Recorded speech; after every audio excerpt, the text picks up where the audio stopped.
तो आपका प्रश्न है कि चाणक्य पंडित के द्वारा जो विधान बताया गया था स्त्रियों के लिए है, पुरुषों के लिए क्यों नहीं। तो हम सभी जानते हैं कि इस्कॉन में भी एक व्यवस्था है। पहले जो है ब्रह्मचारी आश्रम, हमने आज तक कहीं नहीं देखा कि लड़कियों के लिए एक ब्रह्मचारी आश्रम है जिसमें वो 25 वर्ष तक ब्रह्मचर्य का पालन करती हैं, तत्पश्चात गृहस्थ आश्रम में प्रवेश करती हैं। आदिकाल से ही ये परंपरा है कि कन्याओं को विवाह से पूर्व अपने पिता के संरक्षण में रहना चाहिए, क्योंकि यही उनके लिए उचित है।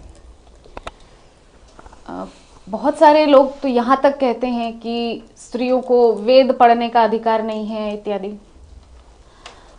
तो ये अधिकार पुरुषों को मिला है, किंतु आजकल के समय में स्त्रियां सब कुछ कर रही हैं। भागवतम का पाठ भी कर रही हैं, हमारे मायापुर टीवी हिंदी के माध्यम से भी हम देख रहे हैं, इसके अलावा भी हम देख रहे हैं। तो ऐसा इसीलिए है क्योंकि आगे जाकर के जो समाज है, ये आदिकाल से परंपरा इसलिए चली आ रही है क्योंकि कलयुग में जो समाज की व्यवस्थाएं हैं वो बहुत डामाडोल होने वाली हैं। तो कलयुग के लिए सोचकर ही पूर्व समय के जो विद्वान लोग थे, उन्होंने ऐसा विधान बनाया है कि स्त्री सदैव एक पुरुष के संरक्षण में रहे। सबसे प्रथम अपने पिता के संरक्षण में रहे, विवाह के पश्चात अपने पति के संरक्षण में रहे, तत्पश्चात अपने पुत्र के संरक्षण में रहे। यद्यपि यहाँ पर यह नहीं कहा जा रहा है कि स्त्री भक्ति नहीं कर सकती है। हाँ, भक्ति वो कर सकती है, तीनों अवस्थाओं में भक्ति कर सकती है।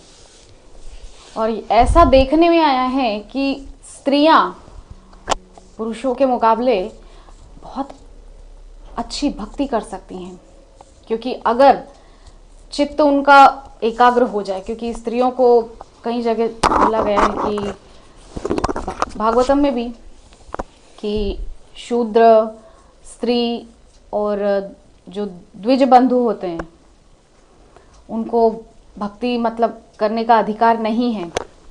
किंतु प्रभुपाद ने ये साबित किया है कि स्त्रियां भी भक्ति कर सकती हैं।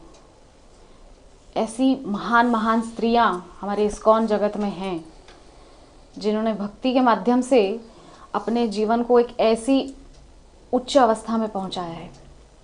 तो आपका प्रश्न यहाँ पर यह है कि ये नियम पुरुषों के लिए क्यों नहीं है। पुरुष के लिए ये नियम इसीलिए नहीं हो सकता क्योंकि वो अपने आप में स्वतंत्र है।